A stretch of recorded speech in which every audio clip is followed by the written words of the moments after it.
Good afternoon, morning, or evening, wherever you are. Welcome to this Shimadzu sponsored webinar. Good afternoon, Kevin. Good afternoon. I'm Nazim Boutagu, Life Science Product Manager at Shimadzu Scientific Instruments. I will be your moderator today, and thank you again for joining us. So before we start and have Kevin take over, I have a couple of notes for everyone's viewing experience. So the webinar console has a variety of items to help enhance your experience and interaction with us. So if you look at the screen, you'll see the following. If you go to the top left, you'll find the widget for Q&A, questions and answers. Please submit your questions during the presentation through this widget, and we will answer them during either the Q&A session or, if we don't have time, via email after the webinar concludes. So if you look right below the Q&A widget, you'll see survey questions that you may want to fill out anytime during or after the presentation. You go right across on the top right are the speaker's bio. So if you want to learn more about me and Kevin, you can expand those and read. In the center is the area for presentation slides. And right below are the resources we made available to you guys. So we posted links to application notes, videos and brochures, website, and also, I said that, a YouTube video. They are relevant to the topic. So finally, on the bottom right, you'll find a demo request form. So if you are interested in seeing the instrument personally or have sample run on it, please fill it out, send it, and we'll reach out to you as soon as possible. Alrighty now, you are a little bit more familiar with the viewing platform. I think we are pretty much ready to start. Again, if you are joining us, I'm Nazim Boutagu, your moderator. Today we will be discussing MALDI-based mass spectrometry imaging, and we'll be introducing MALDI MSI and how an entry-level benchtop platform can help you access this high-end application without spending high-end mass spec money. Again, we ask that you submit your question through the widget, and we will do our best to answer them at the end of the webinar during the Q&A session. We'll be starting off with a presentation from Dr. Kevin Tucker, and before we pass it over to him, I would like to give you a brief overview of his background. So Dr. Kevin Tucker received his PhD in Analytical Chemistry from the University of Illinois at Urbana-Champaign. Kevin, I'm pronouncing this right? Sure. And you received Dr. Tucker received his PhD in 2011. So Dr. Tucker's research lies at the nexus of food, energy, and water.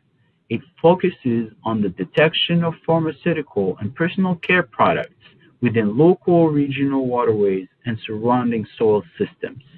This includes agricultural fields.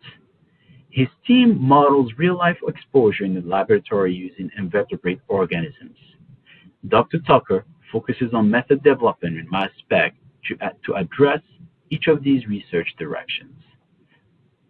All right, without further ado, I'll hand it over to Kevin. Kevin, take it from here. Hello, and thank you, Nazim, for the introduction. And thank you to Shimadzu as well for the invitation to present today on MALDI mass spectrometry imaging for the masses, an introduction to MALDI mass spectrometry imaging. And welcome today to all of our viewers, and thank you so much for spending a little bit of your day with us. And today I'll be talking about how MALDI mass spectrometry imaging can be brought to the masses through a benchtop MALDI system that's being provided by Shimadzu, and how much easier this has made imaging and how much more approachable this can be for imaging in your laboratory.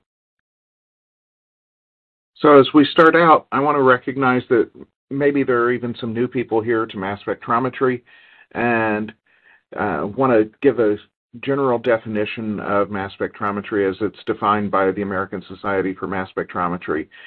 MS is an analytical tool, and it's used to measure the mass to charge ratio of one or more molecules that's present in your sample. And so As you do this, the mass of your analyte will be equal to N times the number of hydrogens that are present in your molecule times the mass of hydrogens divided by the charge.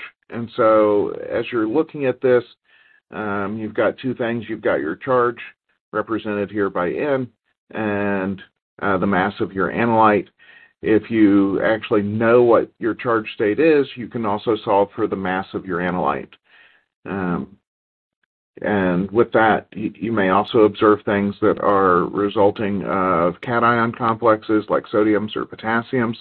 But primarily what you're going to be seeing is an M plus H plus peak. And so the result of a singly protonated peak from your mass spectra, because we're working with MALDI, which is matrix-assisted laser desorption ionization. And we'll talk about that ionization method here in a few slides. So at this point, you're probably asking yourself, who needs mass spec?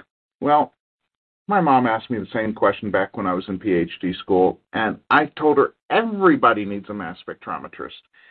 And the reason is that it's so versatile. You can do just about everything with it. You can figure out what something's molecular weight is. You can identify stuff.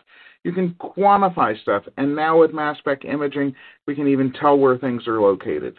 And so what can't we do with a platform of mass spectrometry today is becoming a smaller and smaller set of things. And so today we're focusing on one development of mass spectrometry, which has only been around for a little bit more than 2 decades, and that's mass spectrometry imaging. And so we're going to talk about specifically MALDI mass spectrometry imaging. As we talk about MALDI mass spectrometry imaging, I'm going to focus on 2 different components of the mass spectrometer, and those are the ion source and the mass analyzer. We're going to ignore the detector for today. And so the ion source is where we ionize our sample. We take it from, in this case, a solid sample that is our analyte combined with our matrix material, and we irradiate it with a laser, and it becomes vaporized and ionized, and I have a slide for you on that as well. And then our mass analyzer is where we separate our ions based on their mass to charge ratio. And after we've done all that, they hit a detector, and that detector allows us to produce our mass spectrum. And here you see an example of all of this. And so our mass spectrum usually would show us an image that, based on their relative intensity, has the different masses of the analytes shown. So on the last slide, I talked about the ionization process. And this happens in MALDI through the ablation of our matrix analyte mixture. And so here what you can see is a laser firing onto the surface of your sample, causing rapid heating and expansion of that matrix material, and at the same time leading to the ionization of your analytes of interest. Those analytes of interest are then extracted off of that target plate and drawn into the vapor phase and toward your time-of-flight mass analyzer and into your mass analyzer. As they do that, they start to separate out based on their mass to charge ratios. After the ions have been extracted, they enter into the time-of-flight mass analyzer. And while in the time-of-flight mass analyzer, the ions are separated based on their mass to charge ratios. And because they're accelerated by a high voltage, all of these ions have approximately the same kinetic energy. And because kinetic energy is equal to 1/2 mv squared, each one of these ions will be imparted with a different velocity based on their relative masses.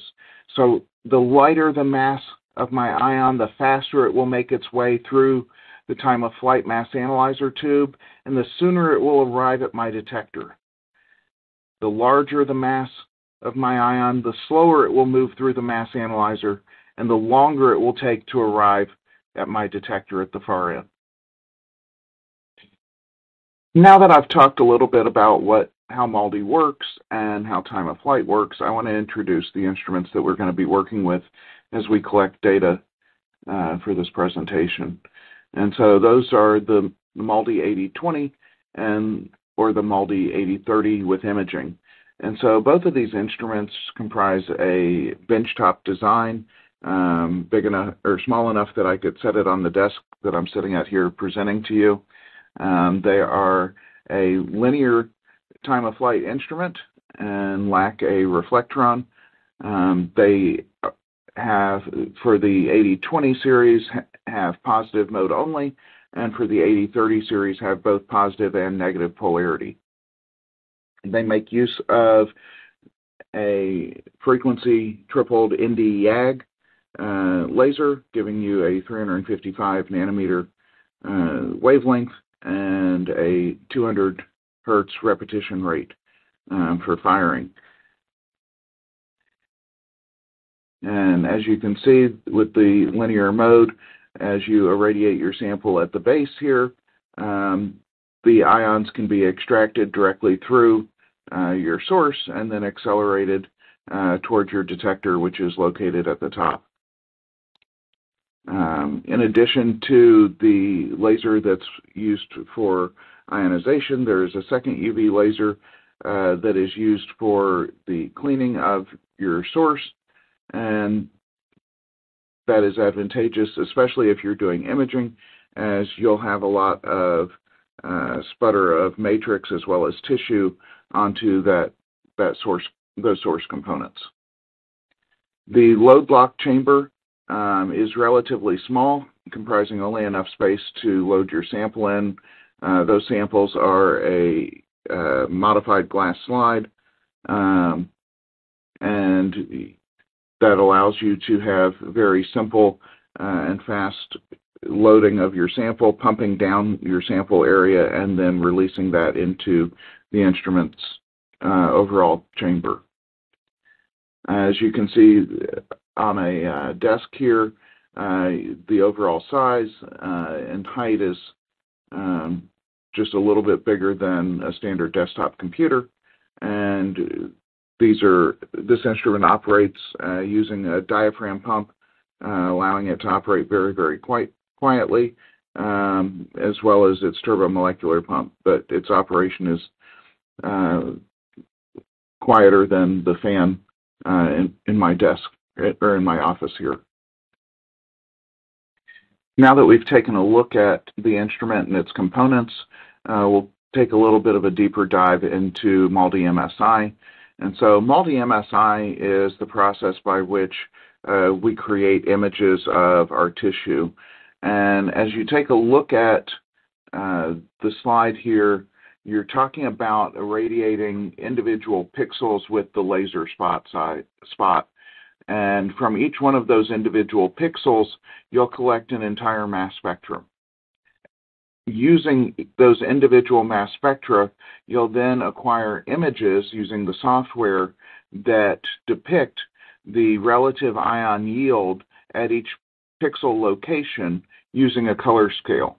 And those color scales can be changed to your liking, but generally speaking, you'll have some color that indicates a high yield, frequently red, and a color that it would indicate a low yield, frequently the cooler colors are blue. And these individual mass to charge signals that are detected, each one of those individual charges you can then view as its own image. And so when you talk about the depth of data that you're receiving, what you're looking at is every mass to charge ratio can be plotted as its own individual image. Depending upon the resolution of the instrument, you have more and more images that are able to be produced. In addition, you can generate composite images that represent more than a single mass to charge, where you can actually overlay your individual mass to charges, and maybe you want to see how two different signals complement one another. And you can do that by assigning one color to one thing, to one analyte of interest, and another color to a different analyte of interest.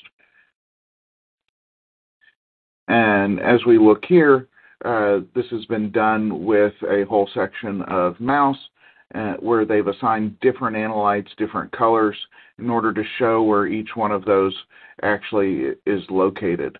And while on this instrument with a single glass slide for our sample size, we're not going to be imaging a whole mouse.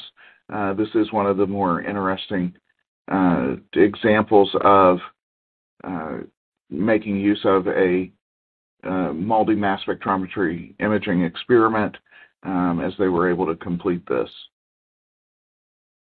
Here I want to walk you through the process that we use for our individual samples in order to acquire a single image. And so this is an actual sample of an earthworm that's been sectioned, and we can take a look at it and see that you can actually make out the head as well as the tail, and the darkened area would be the bowels of that earthworm. And so what's going to happen is that we're going to irradiate that sample, and as we irradiate it, we're going to form the plume of ions, including positive ions, and those are going to be extracted. And as we do that, we can extract and we can take a look at a single ion species, and that ion species that we've chosen here is 4.12 and plus or minus a quarter of a Dalton. And so any signal that was received within that range has now been captured within this image that was generated by the software. In addition, you can see the color scale that's automatically used as a default within the Shimadzu software here, with red being most intense, purple being least intense, and white being having some range of intensity. And so these are relatively low signals, but there is somewhere setting that 100% intensity within this image. And so everything that you see on the left within this slide is occurring within the instrument, and what's happening within the right here is what's happening within the Shimadzu software in the post-processing application.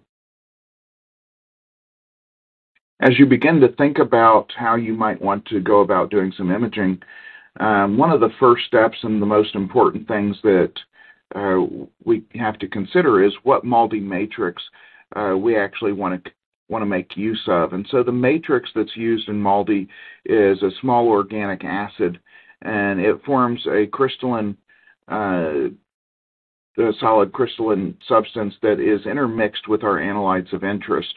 And the job of the matrix material is to perform the absorption of your laser, the extraction, to assist with the extraction process through the absorption of the laser and the transfer of heat through non-radiative decay.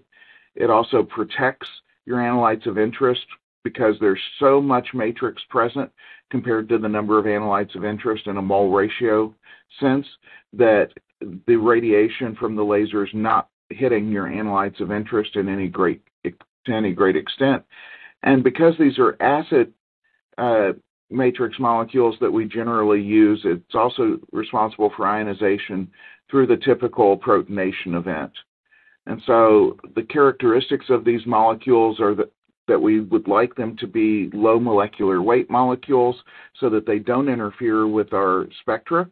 And so we'd like them to be molecules that are under 300 or at least under 500 molecular weight.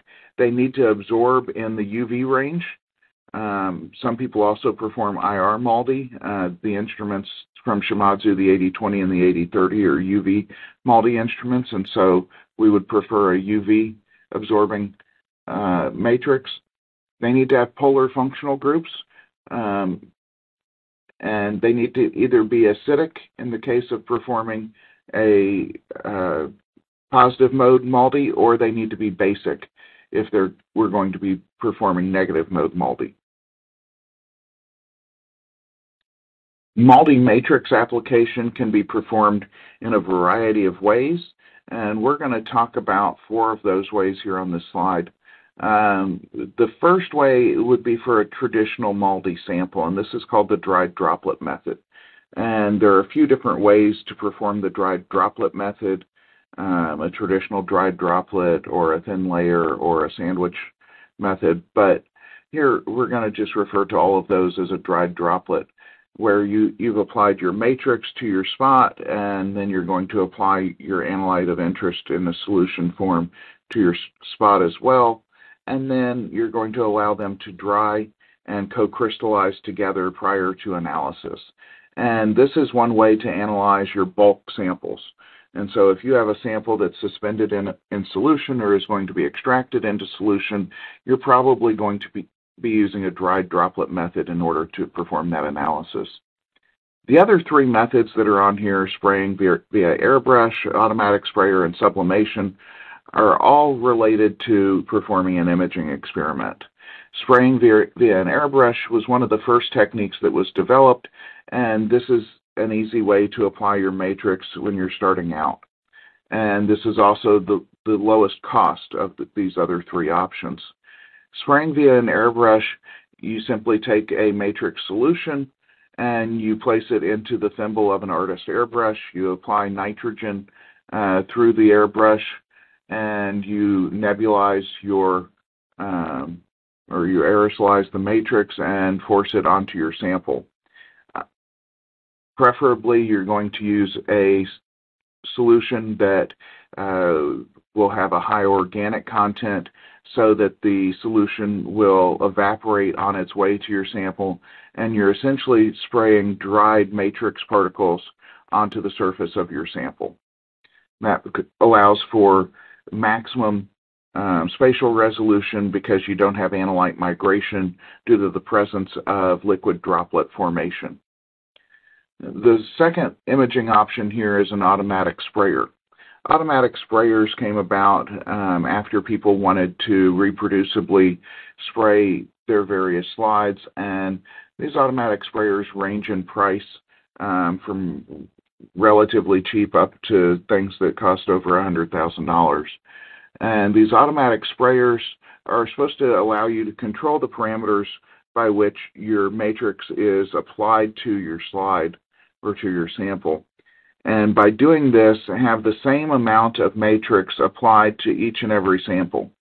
The way that they accomplish this, different companies have come up with different techniques, ranging from automating the temperature and humidity and volume of matrix that is applied, in what direction and fashion it's applied at the bottom end, to much more advanced techniques where you might even be monitoring the reflection of light off of a slide in order to monitor the thickness of that matrix coating. Sublimation, for the third option here, allows you to provide matrix application without the use of a solvent at all. You would have your sample mounted to the top where you see the ice crystals, and your matrix placed at the bottom where you have a heat source. And by heating this matrix under vacuum conditions, your matrix will simply deposit up onto your sample itself.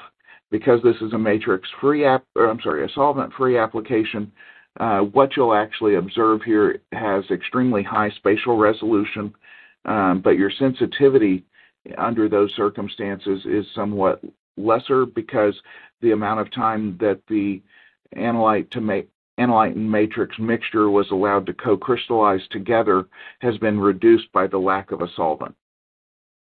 In our instance here, what we chose to use was spraying via an artist airbrush, because what we were looking to do was bring imaging to the masses and use the lowest cost applications that we could possibly bring. So I want to go over the basic MALDI MSI workflow, where you have a sample that was collected in this depiction from a patient, but it could be from anything. And once you have the tissue that you're going to work with, or the sample that you're going to work with, you'll need to section that into thin tissue sections, apply matrix and perform MALDI MSI, and then convert those into MS scans and create your MS image. We're going to take each one of these steps individually over the next several slides, and to help me do that, I have one of my graduate students, Kendra Selby, and she'll be covering the first couple of steps here, along with some of the MALDI instrument parameter optimization for me. you, Dr. Tucker, for that introduction. My name is Kendra Selby, and I will be discussing each step for MALDI MSI sample preparation. I would like to preface by saying that there are other ways that some of these different steps can be done, and our research lab just uses what we have available to us. So, following tissue acquisition, it is then sliced into thin sections that are about 10 to 20 micrometers thick using what's known as a cryostat. To use this machine, a mounting medium, such as type 1 water, is applied to a disc that's called a chuck. Because the cryostat is kept at negative 20 degrees Celsius, the water then freezes into ice. This mound of ice that is on the chuck is then shaved down so that the surface is flat and uniform.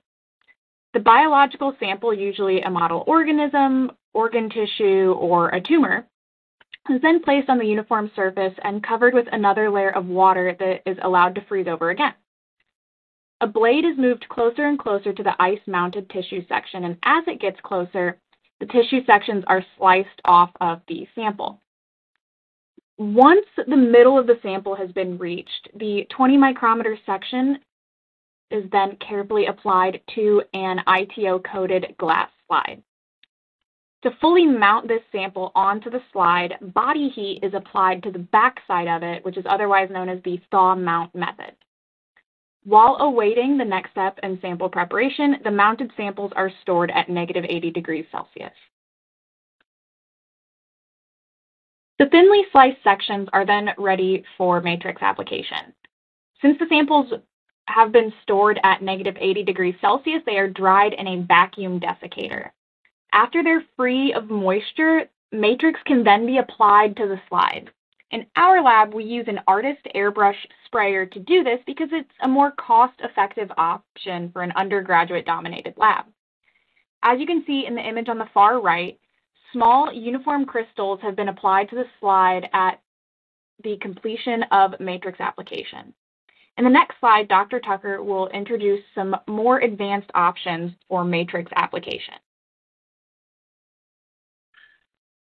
Certainly there are alternatives to the hand spraying method that we've chosen to make use of, as we wanted to minimize cost and make imaging accessible to all. One of the more notable ones is the Shimadzu IM Layer Aero, which is an automated sprayer platform. And like many of those, it contains a movable sample stage where the sample stage moves in front of a fixed spraying source. In the Shimadzu model of this, you have humidity control, and it's done in a dark box, and so the sunlight has no impact. It does contain the ability to have nitrogen purging, as well as a clog-free reagent system delivery, because there's a rinse solution that's applied to your reagent delivery system. It's able to achieve the higher sensitivity that's required because we are spraying the matrix. And in addition, it can also be used for analyte derivatization by spraying a derivatization agent in order to enhance the sensitivity for individual analytes. And if you take a look on the inside of this instrument, you can see some of the components, and you can see that the sample stage here has room for 2 different samples. You can take a look at the model of the spray nozzle, as well as the presence of both the reagent bottle and the rinse solution. In addition to the IM Layer Aero, Shimadzu also offers the IM Layer Auto Sublimator, which is able to deposit matrix onto the sample via sublimation. And it operates by generating a fine matrix crystal and without solvent, and is thereby able to minimize analyte delocalization, and has a very simple touchpad user interface on the front of it. And as you see, you can open up the inside of this, and inside the IM Layer Auto Sublimator, what you would notice is that it actually has a coating thickness measurement area where it does detect using light, the reflectance off of your sample surface, allowing it to guide the sublimation based on matrix thickness in real time. It also has a sample holder where you would place a single glass slide in order to allow it to be coated with the matrix. It has an area for the matrix to be heated, and then all of the necessary components in order to make that heating occur. Ultimately, what this achieves is an improved resolution and matrix uniformity that's not able to be achieved by anything that involves a solution, because you are applying the crystals dry. And those dry crystals are really great if what you're looking for is the analysis of lipid composition or any other analyte that is in high abundance within your sample. The simple touchpad user interface consists of a couple of different modes, including both a normal mode and a wizard mode that would help you fine-tune your system.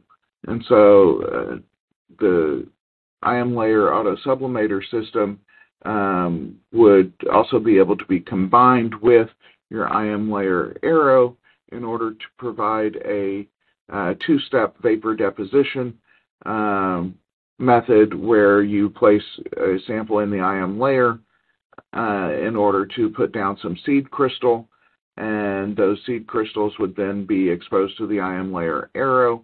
And after doing that, it's much easier for the IM layer arrow to get the crystals to form in a much smaller fashion, similar to sublimation size, and that has also been shown to result in higher spatial resolution by Shimadzu.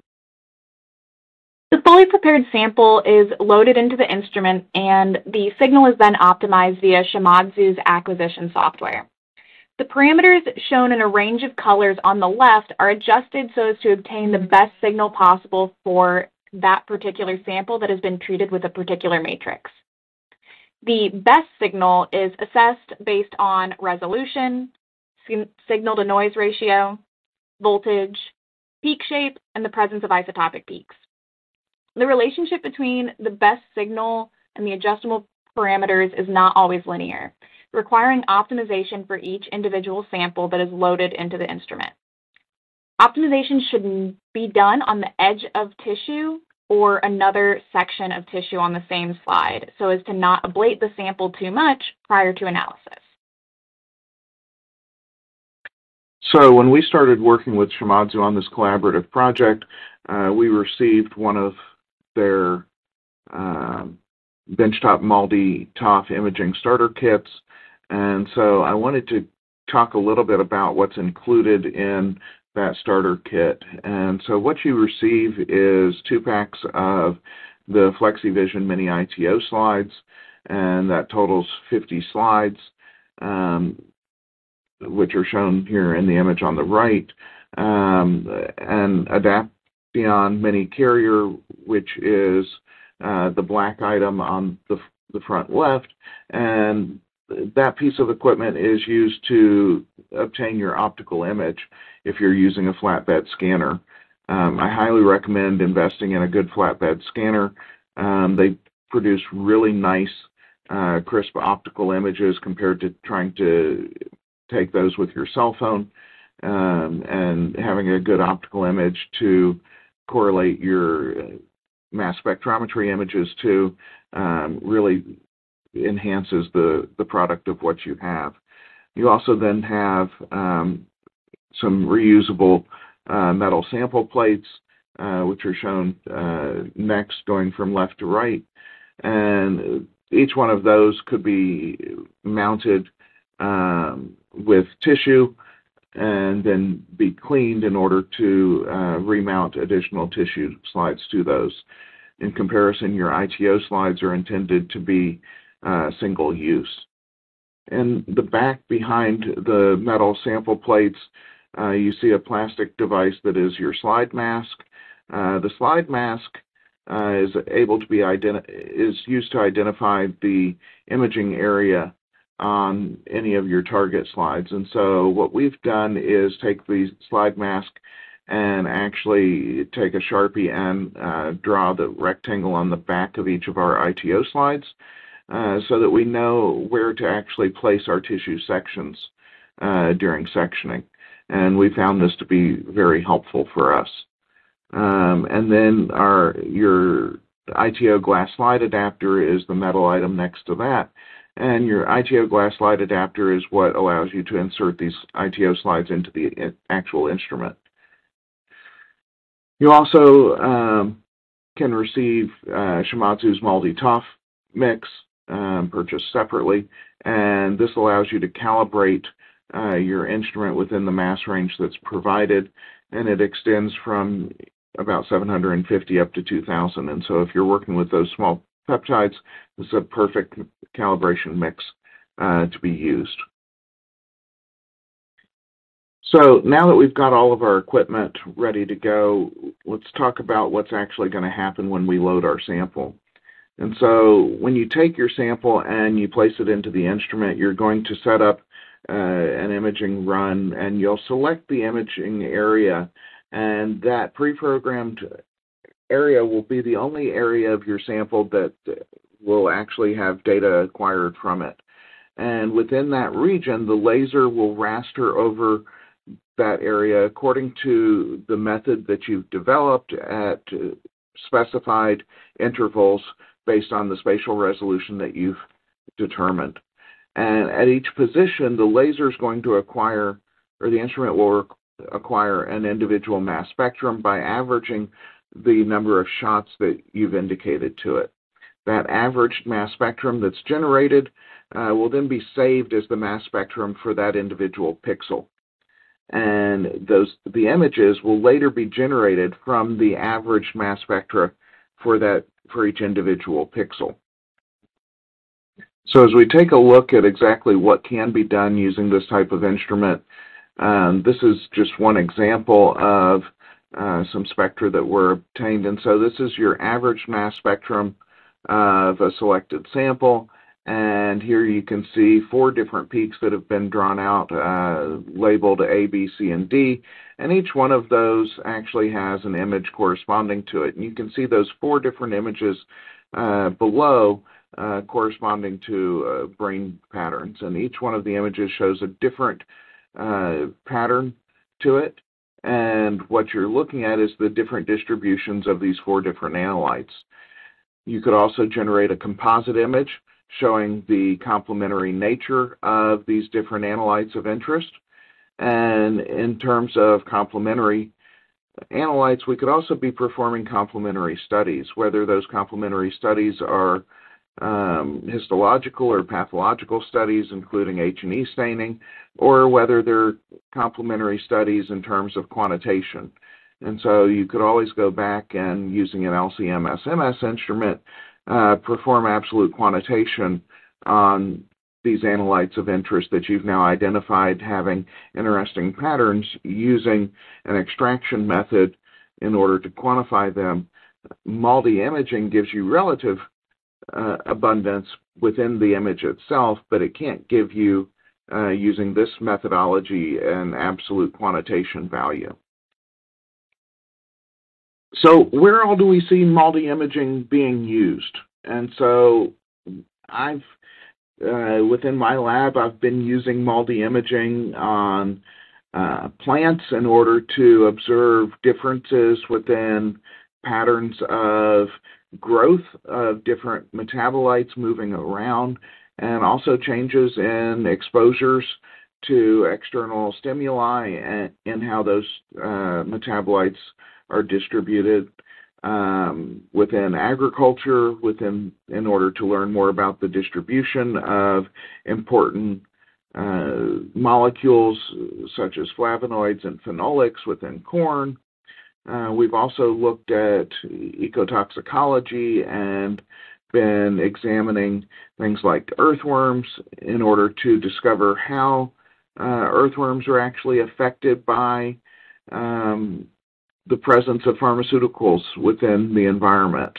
You can obviously use this within the medical field in order to determine disease state and distinguish between cancerous and non-cancerous regions of tissue. And an additional environmental example is to speciate algae. It's already well documented that you could speciate bacteria as well as other microbes, but a new project is toward speciating different algae. And finally, within forensics, we're working to see what kind of fingerprint analysis we can actually come up with. It's been shown that using mass spec imaging, the detection of fingerprints is actually more sensitive than traditional forensics methods. And so looking at how MALDI imaging can enhance our forensic abilities within just fingerprint detection alone. So, and from those examples, I want to show you a couple of brief examples from our laboratory, and this is an example of fingerprint data, and where we were actually able to determine fingerprint composition and also see the lipid composition of what was actually on an individual's fingerprint. And so if you look at the peak at 273 or 274, that's a matrix-related peak, and it's present homogeneously throughout the sample as we would expect. As you look at each one of these others, we actually can see well-defined ridges within each one, and so each one of these might add to our ability to distinguish those individual peaks and see the fingerprint with greater accuracy. The problem comes from when fingerprints are actually smudged, and we're working toward being able to detect latent fingerprints using these same types of methods.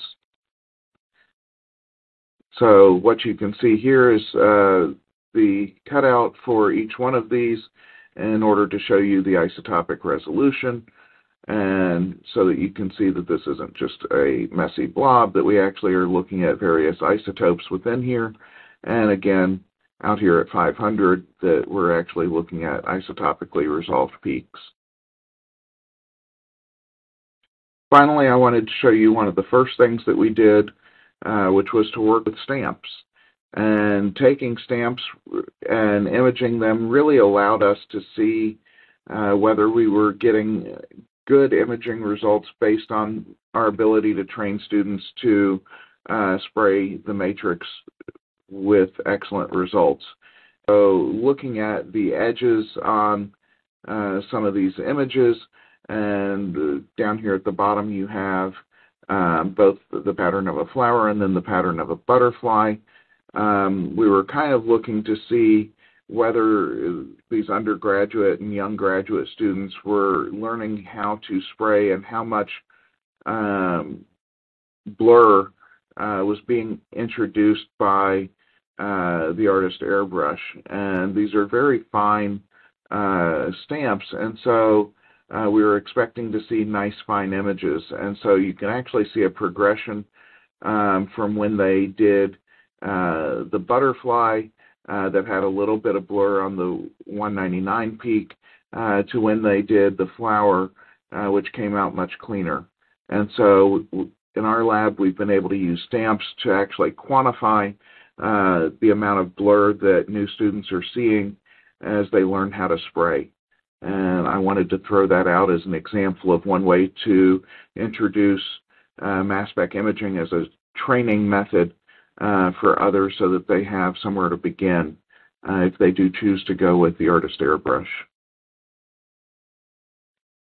So this was a brief introduction to the Shimadzu MALDI-8020 and MALDI-8030, which hopefully demonstrated that it is a benchtop instrument that's capable of producing entry-level MALDI imaging results and bringing MALDI imaging to the masses.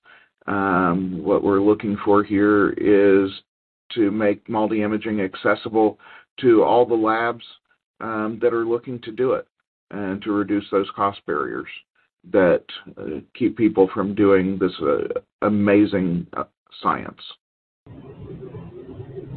And with that, I'd like to thank Shimadzu for sponsoring this work, as well as Kendra Selby for her work not only on the projects, but also for presenting here with me today. And finally, for all of you attending the webinar today, thank you for sharing your time with us. And with that, I'd be happy to take any questions. Thank you, Kevin, for such an insightful presentation. I would like to also thank our audience for attending and sending questions. I think we have time for a couple of questions, and we'll answer some of them. Kevin, are you ready? Absolutely. All right, let me start with a question about, your work, your organization. We've been interacting for pretty much 2 years now, and I noticed that you have a lot of undergrads in common work under your direction. Can you describe the process of working with undergrads? Yeah, and so I'm pretty fortunate that I have a relatively large lab for working at a primarily undergraduate institution, and I have about 20 students in my lab, and about half of those get to see some hands-on experience with mass spec imaging. And whether that's learning how to cryosection or learning how to apply matrix, or actually having hands-on experience with acquiring the data on the mass spec, depends on really where they are in their educational process. And so most of my undergrads are focused on learning how to do the laboratory techniques like cryosectioning and spraying, while my graduate students who are master students will focus on the instrumentation and optimization of instrumental parameters, and then making sure that we're acquiring quality data. And so the two sets of students work together in order to ensure that we have quality usable data and publishable data. And I've been doing it this way since I got here about 7 years ago. It really seems to work well. Many people tell me that the way that I treat my master students resembles that of a postdoc, because they have pretty much ultimate control of their project and report only directly to me, and they're also in charge of maintaining and training all of their undergraduate students that are assigned to that project. And that means that they're responsible for teaching them how to do all of the laboratory tasks.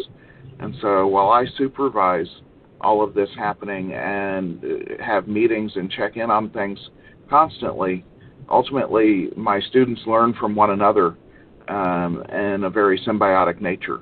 And I find that it works really, really well here at SIUE. This is very, very impressive, and such great experience, at an early stage in their education. So another quick question. This time, it didn't really show up in your bio, but can you, just quickly tell us what's your background in mass spec imaging? So my background in mass spec imaging, my doctoral thesis was performed with Jonathan Sweedler at the University of Illinois at Urbana-Champaign, and specializing in mass spectrometry imaging method development. And so back in the mid-2000s, when I was doing my doctoral work, a lot of the focus in imaging was still on gaining sensitivity and gaining spatial resolution. And so all of the work that I've done previous to gaining my tenure track appointment was method development in imaging.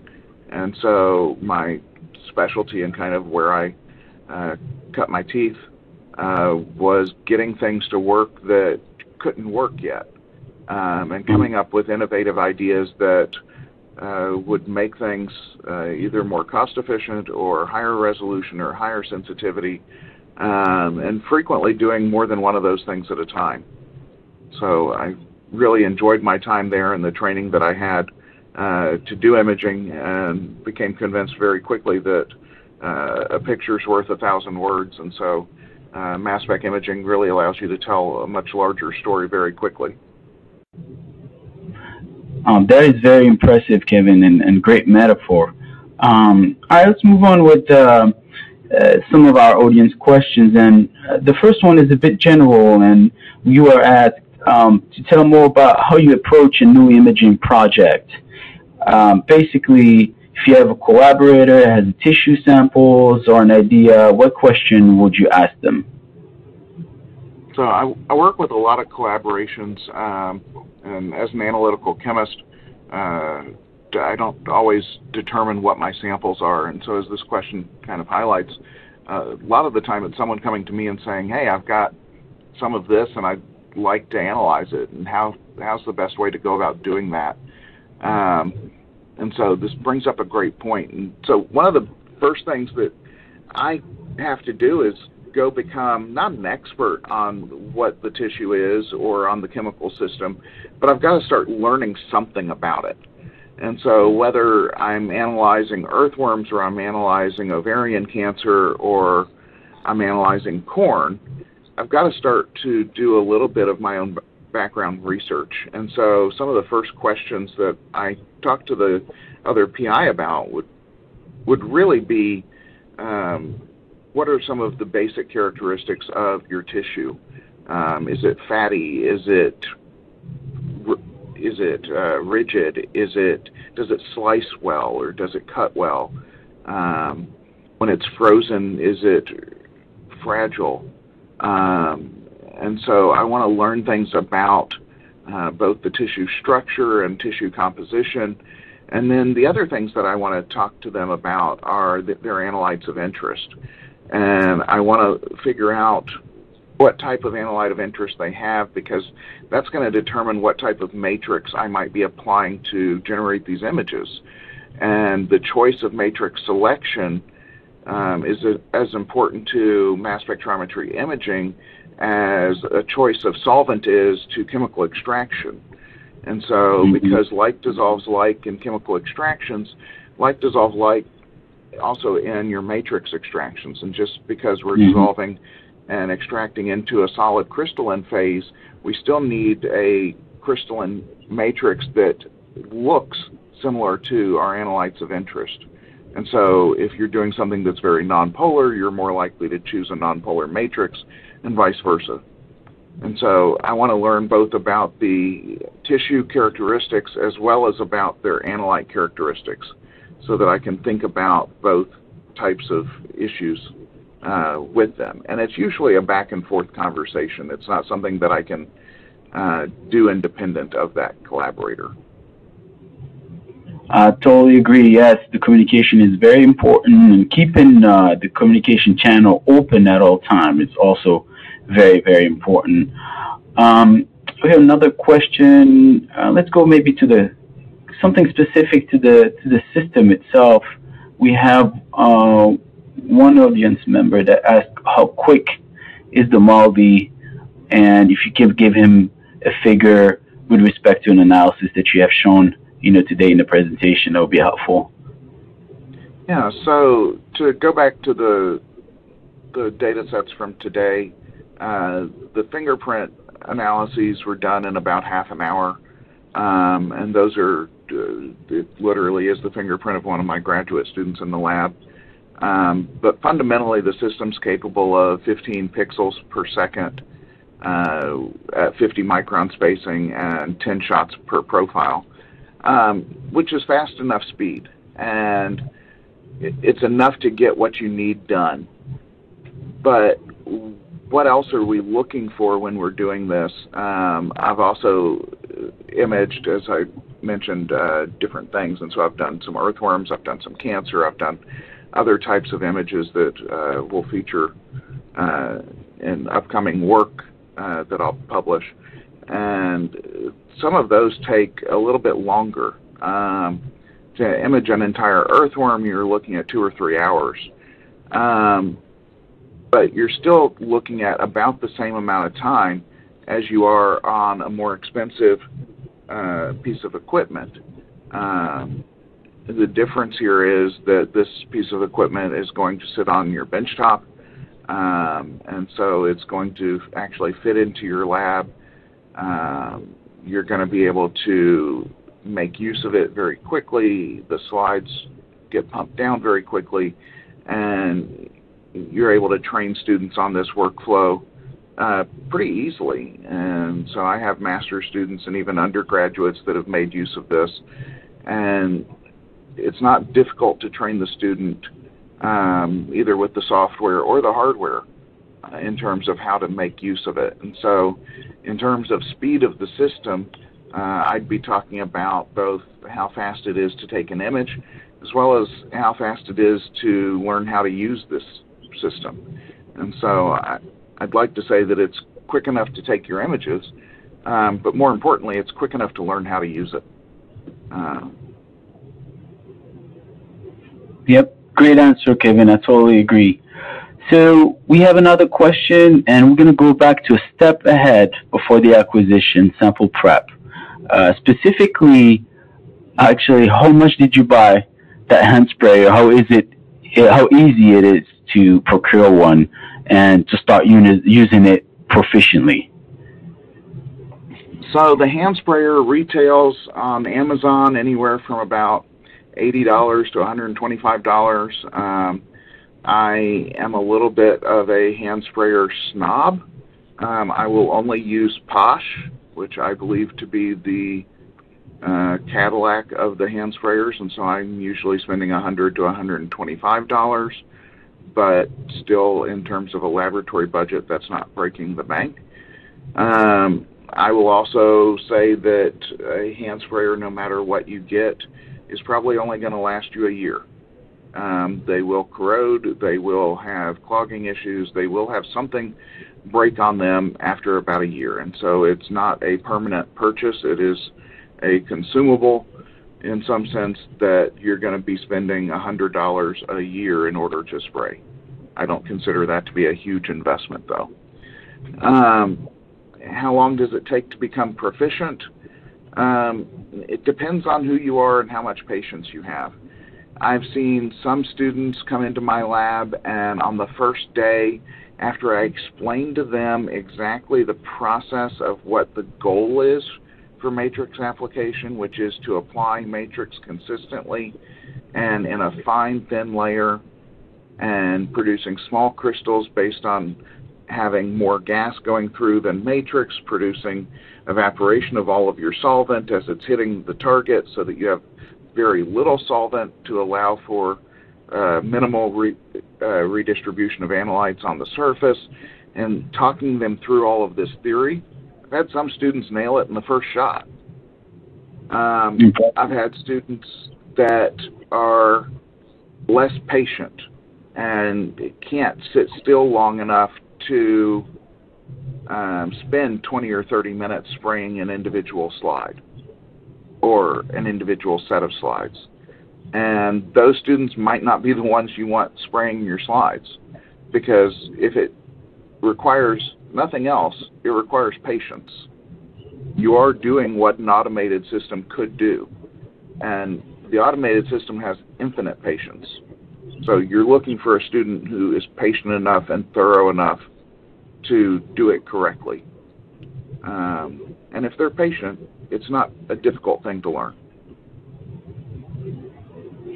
Thank you, Kevin. Very, very, very much insightful. Just for our audience, note that the step above from the head sprayer will be to purchase an automated sprayer. These devices are definitely not in the price range of a hand sprayer, but they do provide a lot more reproducibility, better mass, pixel resolution. Like I think the crystal size is much, much smaller. It's a lot more controlled and a lot more reproducible. So yeah, if you are interested, please let us know. Shimadzu provide an outstanding automated sprayer also. I think we have time for one last question, and a general question about what did you like about the instrument? So the things about the instrument that I really enjoyed, again, were how easy it was to use with my students. I'm at a primarily undergraduate institution. Teaching here is the #1 goal, having students involved in research and getting hands-on opportunities with pieces of equipment is paramount to teaching. And so while this is a research grade instrument, for me, one of the biggest goals was, can my students use it? Because if my students can't make use of the instrument and do so effectively, then the instrument's a fail for me. I can't buy something that is so overly complex that my students can't be trained to use it. And so what I like the best, it was easier to walk up and use this than something else that I might have gotten. It was faster to pump down.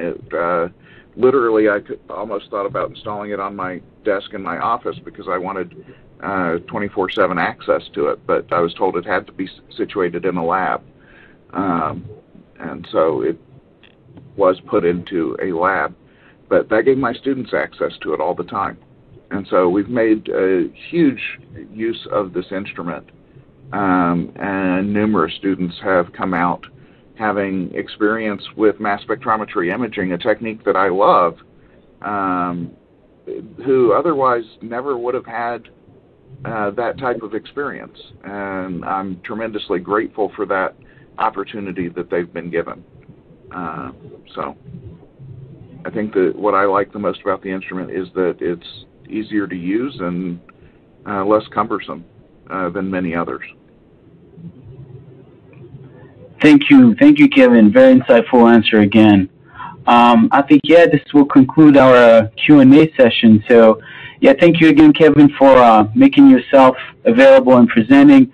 I hope we'll get you back again into the second round of another webinar where you discuss your results in more detail. Date to be determined.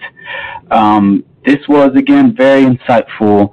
And I believe Shimadzu has a game changer here for mass spectrometry imaging.